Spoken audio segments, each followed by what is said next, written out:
Hi, I'm Sean Richards with Blue Sky Business Consulting. And in a previous video, I talked about the difference between a growth model and a scaling model.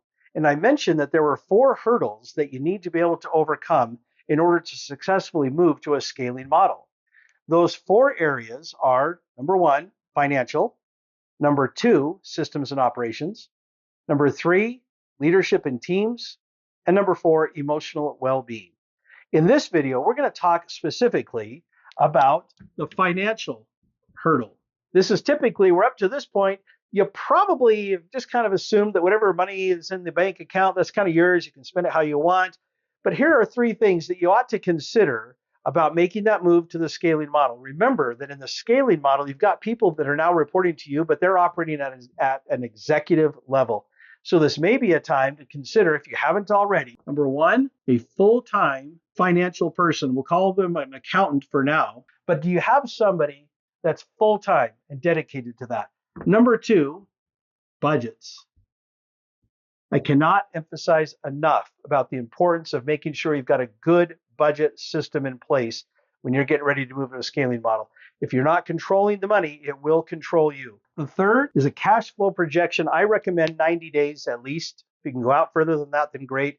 But be able to project where your cash is going to be, when you're going to have shortfalls, when you're going to have bills due, all of those kinds of things. As you start to scale, that cash flow is going to be really, really critical. You could add a fourth. There's a whole bunch really, but these are the big three. The fourth that I might suggest that you kind of almost like an honorable mention kind of thing is just good old fashioned funding. Call it capitalization, call it financing, whatever you want to call it, but just making sure that you've got enough money to actually scale the way that you intend to do that. And that's where having a full-time accountant, or at least a fractional, if nothing else, can help you to project that.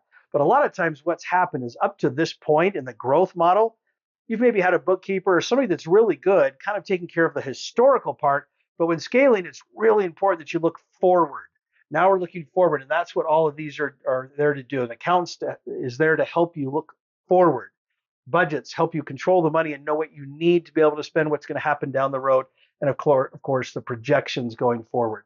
So those are three, perhaps four, maybe, but three for sure that you want to examine and look at and really think about when you're considering the financial hurdle of moving from growth to scaling. Thanks so much for watching. For more information, go to blueskybizconsulting.com, or you can find me on LinkedIn.